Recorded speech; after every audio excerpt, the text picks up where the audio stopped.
होली का क्रम 13 तारीख को शायद होली जलेगी, 14 तारीख को गुरंडी रहती है, होली खिलाते हैं। होली में मोटे मोटे डूंड जलाए जाते हैं।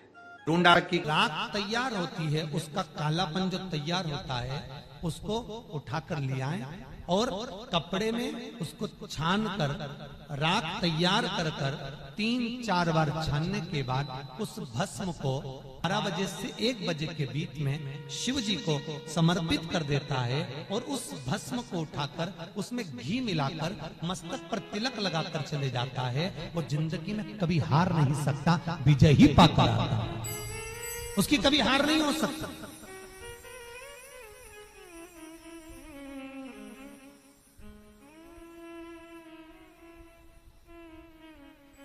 वो कभी हार नहीं सकता।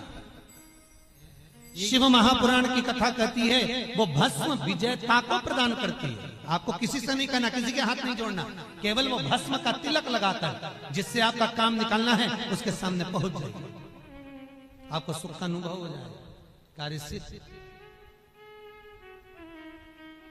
तो भस्म इतनी प्रबल होती है। शरीर में बहुत बड़ा रोग हो गया, छूटने को तैयार नहीं है, बड़े बड़े इलाज करवा लिए, बहुत दिखा लिया, बहुत सब दूर इलाज करवाया, सब दूर दिखाया, पर मिटने को तैयार नहीं है। तो फिर अबीर का प्रयोग, एक चावल का दाना, एक श्वेत पुष्प और अबीर भगवान शंकर को समर्पित कर धीरे धीरे धीरे धीरे शरीर का रोग अपने आप समाप्त होना प्रारंभ हो जाए। पूरी कहानी गलत बताई। अगर दुनिया के लोग सही कहानी बताते तो भतीजा और बुआ का संबंध खराब नहीं होता। कहानी गलत थी ना। लोगों ने कहा, हिरण्यकशिपु ने अपनी बहन से कहा, बहन तू अपने भतीजे को गोदी में रखकर बैठ जा और चादर ओढ़कर बैठ जाना, तू बच जाएगी, तेरा भतीजा जल जाएगा। तो बुआ भतीजे को जलाने के लिए गोदी में लेकर बैठी। बोलो सही है कि गलत है? लोगों ने कहानी गलत बताई। होली का लोगों ने कहा उसने अपने भतीजे को जलाया। पहले तो होलिका का नाम तो निकालो कि होलिका का नाम क्या है। कथा वालों ने कह दिया हिरण्यकशिपु की बहन थी होलिका, वो अपने भतीजी प्रहलाद को गोदी में लेकर बैठ गई। वो प्रहलाद को हाथी के पांव के नीचे डाला, खोलते तेल में डाला, अग्नि में डाला, इसमें डाला, उसमें डाला, नहीं मरा। आखिरी में अपनी बहन से कहा होलिका तो अपने भतीजे को गोदी में लेकर बैठ जा। पहले उस होलिका का असली नाम तो लाओ, जिस होलिका का नाम विष्णु पुराण में डूंडा लिखा है। क्या नाम लिखा है? डूंडा। होलिका का असली नाम लिखा है विष्णु पुराण में डूंडा। इसलिए आज भी होली में लकड़ी नहीं जलाई जाती, मोटे मोटे डूंड जलाए जाते हैं, क्योंकि उसका नाम डूंडा है।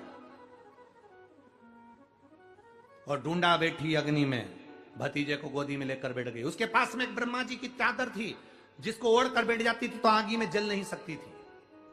डूंडा ने देखा चारों तरफ से आगी लग गई, मेरा भतीजा जल जाएगा। तो बुआ को लगा मेरा भतीजा जल जाएगा।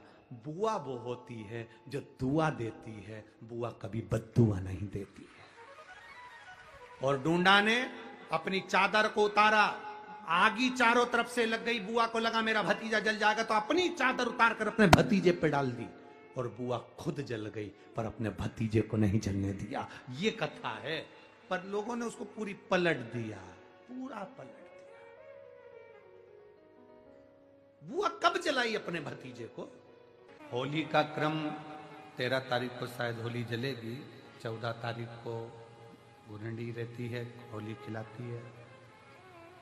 पिछले वर्ष थोड़ा सा होली का क्रम रहा, तो अब की बार सब जगह की होली में ना जाते हुए केवल एक होली, वो भी सीहोर की, वो 15 तारीख को महादेव की होली, मार्च को महादेव की होली। अपने शिवालयों में शंकर जी शिव मंदिर के अंदर चंदन का जल 1 लोटा अवश्य चढ़ाएं। महादेव की होली अवश्य मनाएं। होली आ रही है, लगी नहीं रिया की होली जैसा है। दिवाली आती है तो लगता ही नहीं कि दिवाली जैसा है। राखी आती तो लगता ही नहीं राखी जैसा है। सारे त्योहार फीके हो गए गुरुजी। हमने कहा त्योहार फीके नहीं हुए, त्योहार का कलर फीका नहीं हुआ, त्योहार का रंग फीका नहीं हुआ है।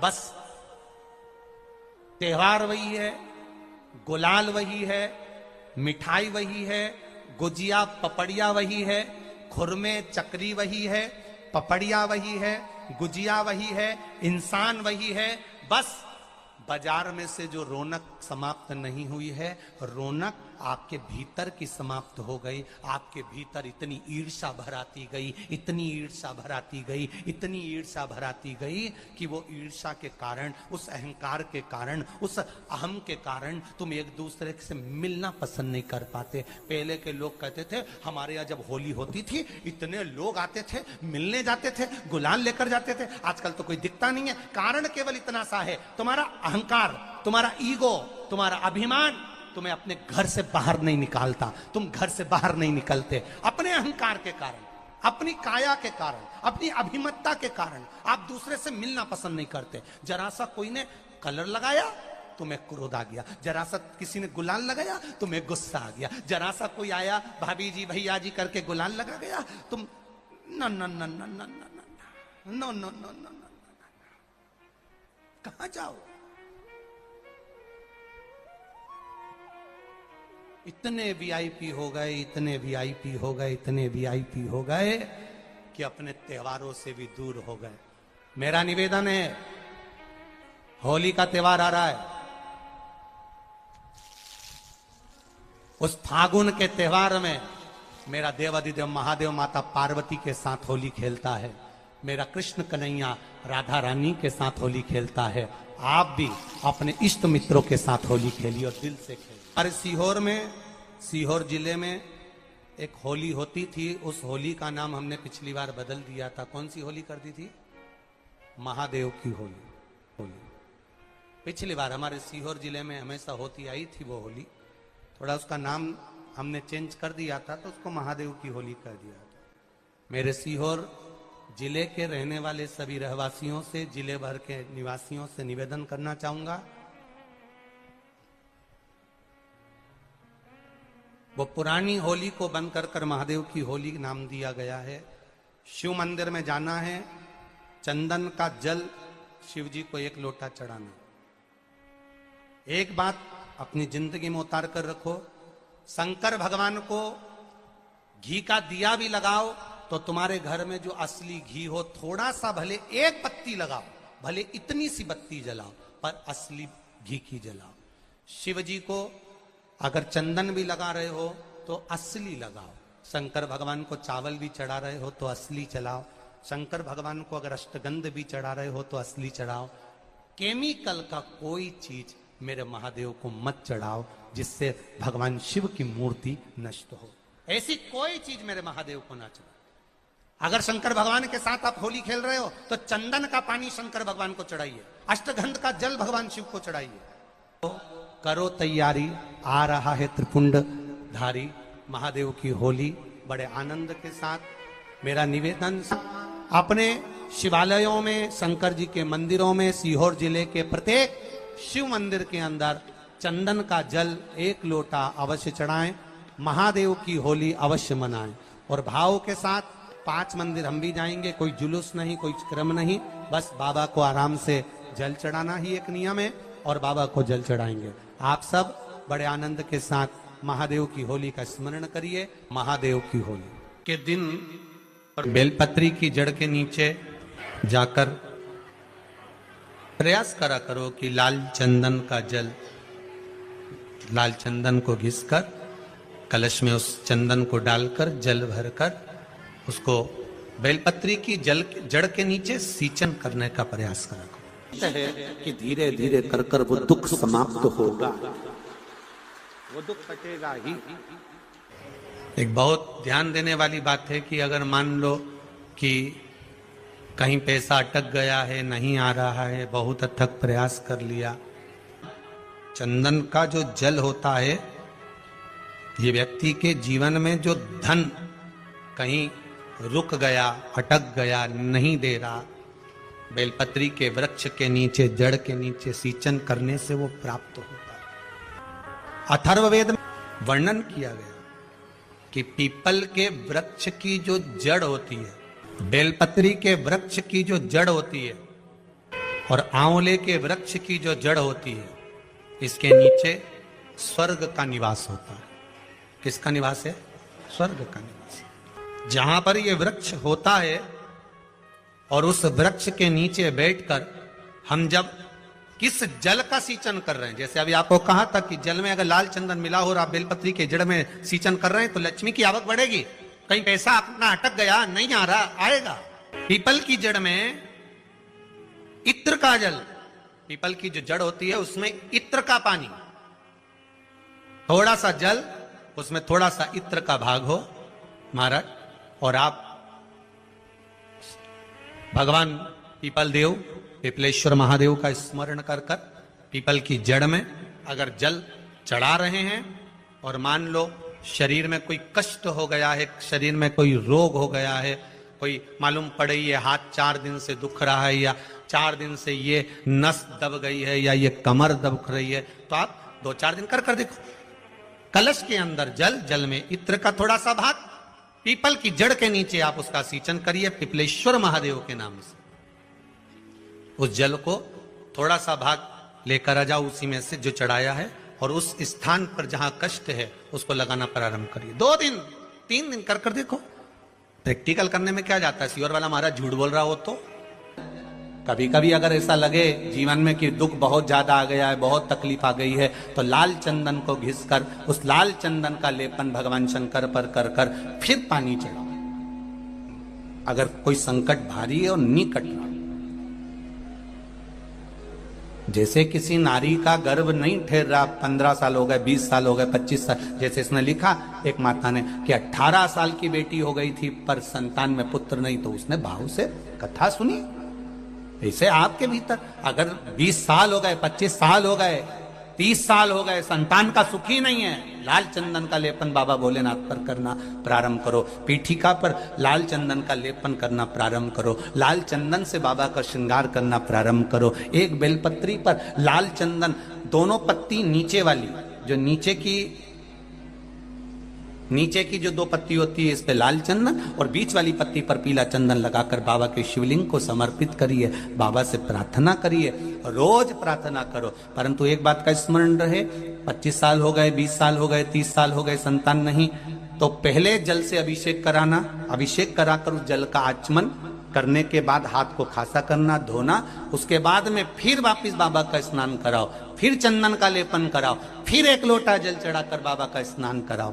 बाबा का बड़ा सुंदर भाव से लाल चंदन से जो अभिषेक करता है, बाबा को लेपन कर कर फिर जल चढ़ समर्पित करता है, निश्चित है उसकी गोदी मेरा देव अधिदेव महादेव जरूर भरता है। ये निश्चितता है।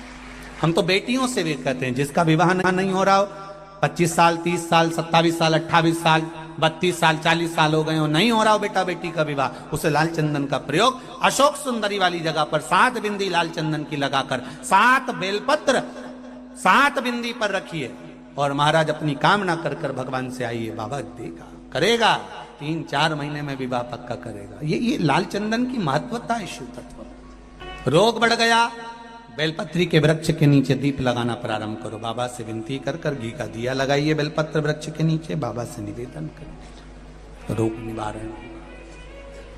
कि एक बार पांडवों ने अश्वमेध, एक बार आवर्त महोत्सव रखा और एक यज्ञ रखा। उस यज्ञ का नियम था, पहले जो यज्ञ होते थे उन यज्ञ का नियम था, यज्ञ में घंटा लगता था, और यज्ञ की जैसी पूर्णाहुति होती थी तो यज्ञ का घंटा अपने आप बज जाता था, अपने आप बजता था, उसे बजाता कोई नहीं था, अपने आप बजता।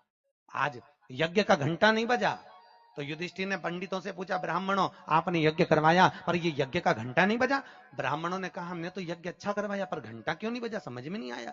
तब इतने में ब्राह्मणों में से एक ब्राह्मण यज्ञाचार्य ने कहा, मुझे लगता है यज्ञ 2 तरह का होता है, एक यज्ञ जो अग्नि में सांकल्य दी जाती है तो अग्नि देवता प्रसन्न होते हैं, और दूसरा यज्ञ वो कि भंडारा किया जाए और लोगों के मुंह में भोजन दिया जाए, वो यज्ञ भी प्रबल होता है। महाराज हमको लगता है यहाँ दोनों यज्ञ हुए, एक यज्ञ आहुतियों का, एक यज्ञ भंडारे का। मुझे लगता है भंडारे में कोई भूखा रह गया है, कोई भूखा है। अब भूखे व्यक्ति को ढूंढो। पांडव गए और पांडव जाकर जरा पता करो कि भूखा कौन है अपने नगर में, यज्ञ का घंटा बजेगा। जाकर देखा तो एक कुटिया में एक संत बैठे हुए थे। बाबा आपने भोजन किया है? नहीं। आपने भोजन नहीं किया? नहीं। क्यों नहीं किया? मैं काय को भोजन करूं, भंडारा हो रहा, चलो भोजन करो। नहीं नहीं मैं नहीं करता। भंडारे में भोजन नहीं करोगे? नहीं। क्यों नहीं करोगे? मैं उसके घर में भोजन करता हूं जो मेरे को 108 अश्वमेध यज्ञ का पुण्य देता है। पांडव मेरे को 108 अश्वमेध यज्ञ का पुण्य दे दे, मैं उनके यहाँ भोजन कर लूंगा। अब पांडवों ने सोचा अपनी जिंदगी में पहला तो अश्वमेध यज्ञ कर रहा है, और 108 अश्वमेध यज्ञ तो हमने कभी जिंदगी में नहीं करे, तो हम इसको पुण्य कहां से दे बाबा को। पांडव चले गए। द्रौपदी ने पूछा कोई मिला? हाँ, एक संत मिला है, पर 108 अश्वमेध यज्ञ का पुण्य मांग रहा है। द्रौपदी ने कहा चलो मैं लेके आती हूँ उस बाबा को। द्रौपदी गई, रथ लाया गया। द्रौपदी ने कहा रथ में बैठकर नहीं जाऊंगी, पैदल जाऊंगी। चप्पल लाई, द्रौपदी ने कहा नग्न पैर से जाऊंगी। नंगे पैर द्रौपदी उस संत के दरवाजे पर पहुंच गई। बाबा चलो, हमारे यहाँ यज्ञ हुआ है, भंडारे का भोजन करना। बाबा कहते हैं द्रौपदी तुझे मालूम नहीं, मुझे 108 अश्वमेध यज्ञ का पुण्य दे दे, मैं तेरे यहाँ भोजन कर लूंगा। द्रौपदी ने कहा लो बाबा, संकल्प छोड़ती हूं और 108 अश्वमेध यज्ञ का पुण्य तुमको देती हूं।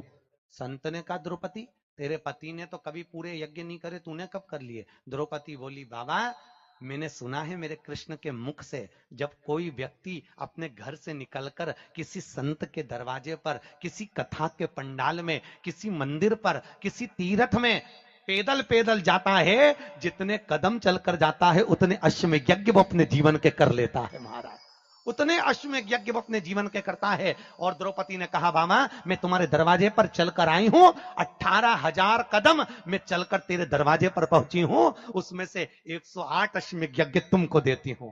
संत उठकर खड़ा हो गया, द्रौपदी के यहां गया, भोजन करा, तो यज्ञ का घंटा बज गया महाराज, यज्ञ का घंटा बजा।